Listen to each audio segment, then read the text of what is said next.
آج مانو، نہیں مانے پھر مشکل ہو جائے گی۔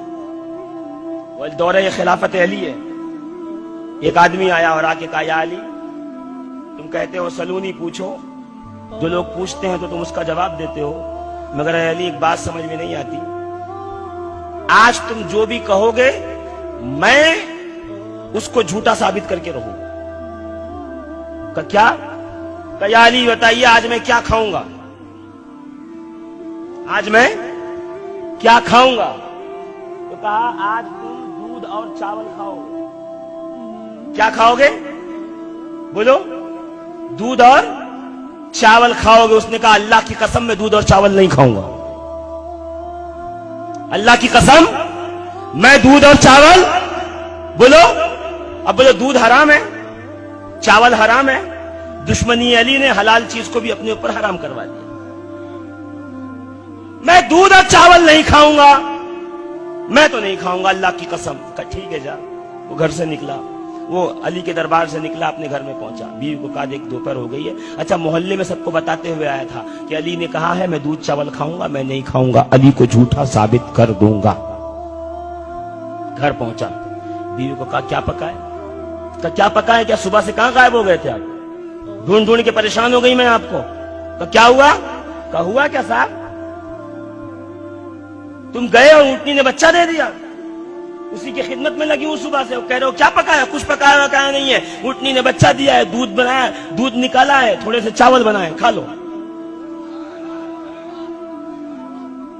دودھ نکالا، تھوڑے چاول ہے، کھا لو، روٹی ووٹی بنے گی رات کو۔ کہا نہیں دودھ چاول نہیں کھاؤں، دودھ چاول تو نہیں کھا سکتا، جا کہیں سے کچھ مانگ کے لا۔ وہ گھروں میں نکلی بیوی، پہلے محلے چھوٹے ہوتے تھے نا، محلوں میں گئی، کچھ ہے کھانے کو؟ روٹی کا ٹکڑا، کھجور، شہد، سب نے کہا نہیں بہن کچھ نہیں، کچھ نہیں ہے، تو ابھی تیرے گھر میں اونٹنی نے بچہ دیا، تو نے دودھ ہمارے گھر میں پہنچایا ہے، تو ہم نے کچھ بنایا نہیں، ہم نے بھی چاول بنا لیے۔ بیوی آئی، کہا آج تیری قسمت خراب ہے، دودھ چاول تیری قسمت میں۔ کیا ہوا؟ کہا جہاں جا رہی ہوں دودھ میں نے پہنچایا ہے، دودھ میں نے پہنچایا ہے، سب نے چاول بنا لیا، دودھ چاول ہے، آسان غذا ہے، آج عرب کی عورتیں آرام کر رہی محلے والی۔ اس نے کہا میں تو نہیں کھا سکتا، میں جا رہا ہوں۔ گھر میں مارے غصے کے پیر پٹک کے باہر نکلا۔ ابھی راستے میں جا رہا تھا، سامنے سے حبشہ سے ایک قافلہ آ رہا تھا، قافلے والے کو روکا، بھائی رکو رکو رکو، کیا ہوا؟ کہ دیکھو صاحب میں بہت بھوکا ہوں، کچھ ہے تو کھلا دو، مجھ سے کچھ درہم و دینار لے دو۔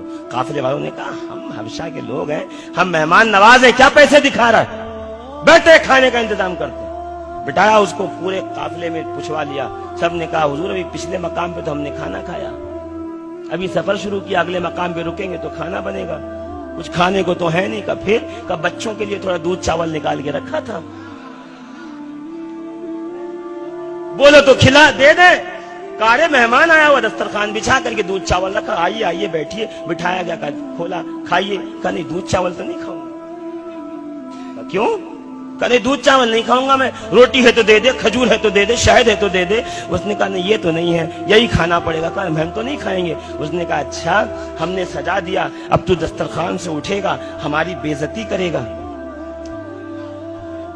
ہماری بے عزتی کرے گا، دسترخوان کھانا تو پڑے گا۔ کہا میں تو نہیں کھاؤں گا۔ اس نے کہا اچھا قافلے سے 2 5 10 مشٹنڈوں کو کہا چلو آ جاؤ، پکڑا اور مار مار کے پھر خوب دودھ چاول ٹھوسا، خوب کھلایا، کھلا پلا دیا۔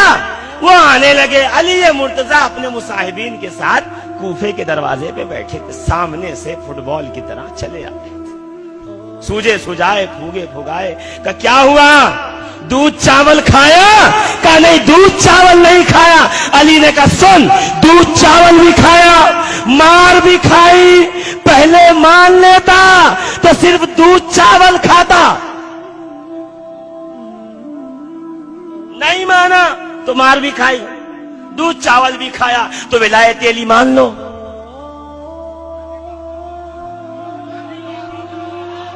حدیث غدیر مان لو، من کنت مولاہ فہذا علی مولا مان لو۔ نہیں مانو گے قیامت میں فرشتے ماریں گے بھی، منوائیں گے بھی۔ اب 2 چاہیے یا 1 چاہیے وہ فیصلہ کر لو۔